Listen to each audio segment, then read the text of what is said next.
Have you ever just stopped and wondered, how do you decide what's true anymore? It feels like it's getting harder every day. Today, we're going to dive deep into a concept called synthetic truth. And this is the idea that our entire relationship with reality is being quietly but totally re-engineered. And this quote, this really just nails it, doesn't it? The core idea here is that we're not just looking into a mirror anymore, we're actually living inside it. And the whole time, algorithms are deciding which reflections we get to see. Our reality isn't something we just observe anymore. It's an environment that's being actively curated for us. Think about the last time you saw something shocking blow up online. A war crime, a UFO, some crazy political event. For a few hours, it's everywhere. But by the next day, it's a complete battleground.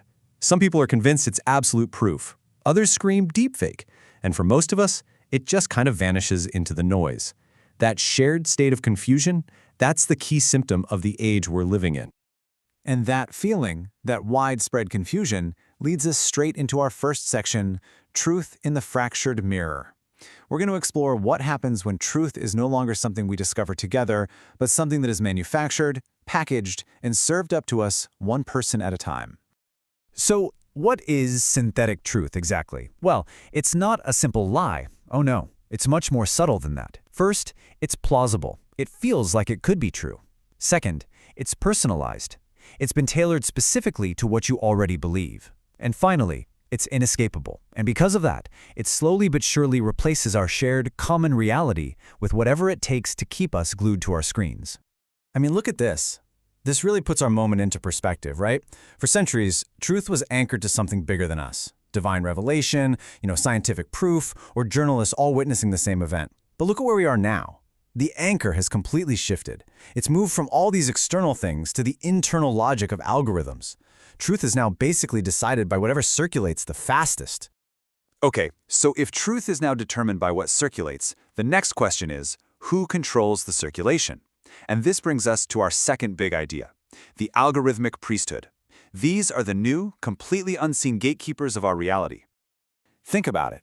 Your social feed, your search results, none of it is a neutral window onto the world. It is a carefully curated reality shaped by AI models whose only job, their only goal, is to hold your attention. These algorithms are the new mediators standing between the chaos of all the world's information and the coherent world that you actually get to see. And check out this fundamental difference. Old authorities, like the church or the state, they demanded your belief. They punished heresy. This new algorithmic authority, it couldn't care less what you believe. It only cares that you engage. Its punishment isn't getting kicked out, it's just becoming irrelevant. Your ideas just get buried where no one can see them. And we see this priesthood at work every single day. It's in a search engine that shows you not what's most true, but what's most profitable. It's in a chatbot that generates a perfectly convincing but completely false news story that trends faster than a real journalist can even type a correction. These systems are already shaping our world in really profound ways. So, if engagement is the ultimate goal, what's the main tool? How does it all work? Well, that brings us to Section 3, Virality as Verification. This is where we see how the very process of deciding if something is true has been completely flipped on its head.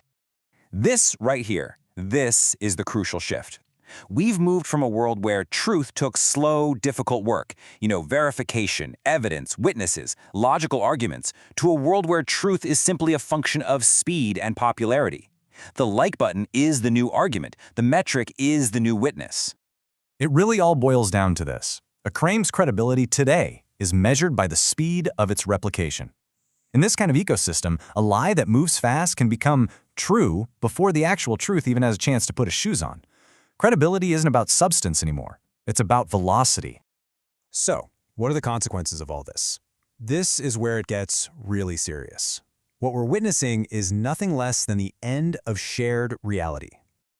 You know the old saying, seeing is believing?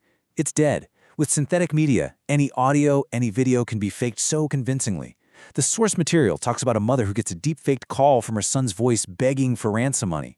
When you can't even trust your own eyes and ears, our most basic anchor to reality is just gone.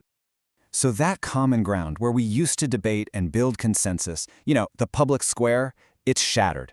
We each now just stare into our own personalized mirror, a feed that only reflects back what the algorithm knows we want to see. And here's the problem. A society of people living in totally different realities can't solve shared problems. Now, some people might argue this personalization is a good thing, right? A kind of liberation from boring old mass media. But the trap is laid bare right here. What feels like freedom is actually a new kind of isolation. It's a world where we're perfectly understood by algorithms, but completely disconnected from each other. Okay, so that's the diagnosis, and I know, it's heavy stuff. It sounds pretty bleak. But the story doesn't end there. Now we're going to turn to the solution, which brings us to our final section, interpretation as rebellion. So, what can we actually do when truth itself is being manufactured and served to us on a platter? What does resistance even look like? It's not about finding a better fact-checking app, I can tell you that. The answer is something way more fundamental. The path forward is to become an interpreter. This just means consciously choosing to defy the algorithm. It means learning to tolerate ambiguity instead of demanding simple, clean answers. It means prioritizing depth over speed, valuing the slow, difficult search for what's real over the easy dopamine hit of the feed. And maybe most importantly, it means actively trying to rebuild shared spaces where we can have real conversations. Because ultimately, the best defense we have against synthetic truth isn't more technology, it's us. It is our own capacity for critical thought, for discernment, for just being conscious. We have to be the final filter. And this final thought really puts the responsibility squarely back on our shoulders. The technology is here. It's going to keep getting better at creating these plausible realities. So the real challenge, the central question for our time, is not whether AI can tell the truth, but whether we, as humans, still want to.